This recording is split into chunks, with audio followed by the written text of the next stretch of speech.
Greetings, YouTube. So I got an email today, which actually appears to be from Amazon. It's not someone spoofing their identity and making me try to believe that they are from Amazon.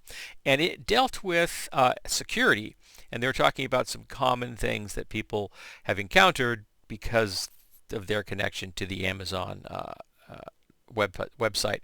First, of course, there is the classic scam email attachments where get you get an email saying that your account's going to be suspended or cut off, or there was a charge that to your account, and of course you didn't make a charge to your account. And there's always a sense of urgency, and whenever someone says there's a sense of urgency, they're almost always trying to scam you. There isn't a sense of urgency. There never is a sense of urgency. These things take place over weeks or months. These things don't take place over minutes and hours. But one of the things that always baffles me is that I can see right here. I am using Mozilla Thunderbird to look at this email, and it shows me the from. It says from. It says Amazon, .com, store-news@amazon.com. I can see that. So even if the beginning of this were to say Amazon.com, and the email address was something not Amazon.com, it would be pretty easy to see that it isn't from Amazon.com. Also, if they've spoofed things with like little accents or umlauts or something, they spoof it up so that they could legitimately say that they did not send this thing. They weren't trying to they weren't trying to present themselves as something that they weren't, even though of course they were. But it just stuns me that there are people that don't take that minor step to just look at the email. Now, do people not have that turned on? I've been using Mozilla Thunderbird for so long, I've never thought about the fact that you can and cannot, turn off looking at where it's from. Why would you do that? Why would you ever turn off looking at the address? And if you can see the address, you just look at it. Because if it's like, HomeDepot.com or replacementwindows.com, that's not from Amazon. Or if it's some guy's name at a Gmail account or a bunch of random numbers and letters at a Yahoo or a Hotmail account. I got a Hotmail account not long ago. Yeah, I cannot. I just can't figure out how anyone could see that and think it's from Amazon. I can't. Then they're trying about Prime membership. That's a good one. If your Prime membership is about to run out, that's, or again, sense of urgency. Now, their thoughts for avoiding these is trust Amazon-owned channels. That's great if you know it's from an Amazon channel. If it's presenting itself in Amazon and someone is being fooled by the email address, they may be fooled by the fact that it's not an Amazon challenge. Be wary of false urgency. I covered that. Never pay over the phone. Yeah. Why would you pay over the phone to Amazon?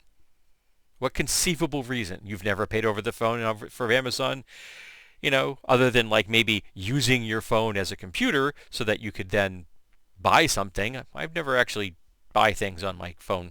I buy them here on my computer, where I have a plethora of antivirus and protections and such. And verify links first, of course. Yeah, don't ever click on any kind of link that comes through unless you have absolute and total trust in that person. And even then, I have gotten so many emails over the years where somebody's email is being spoofed, so it looks like it's coming from my friend Mary or my friend, Steve or something, and it's not from them. I even once received an email that was coming from me to me about some business deal, and I'm like, wow, you didn't really try on that one now, did you? Then it says verify email sender. Exactly. Just look at the email address. How many people don't do that? It's got to be a lot. Now, admittedly, all of this is very simple. The amount of effort to do these kind of things is minimal. So even if they send out 100,000 emails and they only get 100 nibbles for the amount of effort they've put into it, Even if it only ends up in 10 people being scammed, they still haven't invested much time and effort into that. Because once you've got you got the bots doing the thing for you, you know, it's hands off. It's the computer's doing the work, and you're just reaping the rewards. So all they have to do is get a handful of people every day, and apparently they get a handful of people every day, because if they didn't, they wouldn't be doing this. They don't do it for fun. They do it for money. So yeah, I'm glad that Amazon sent this out. I just don't think that some of their suggestions are going to be all that useful. Um, but some of them are. Like, definitely, just look at the bloody sender. That is so simple. And then don't be rushed. And if you ever have a concern, talk to somebody else. If you're an older person, I'm 59, but I understand that people in my age bracket and up can often find themselves confused about technology. I am not technically as technically adept as my wife is, and she's only 7 years younger than I am.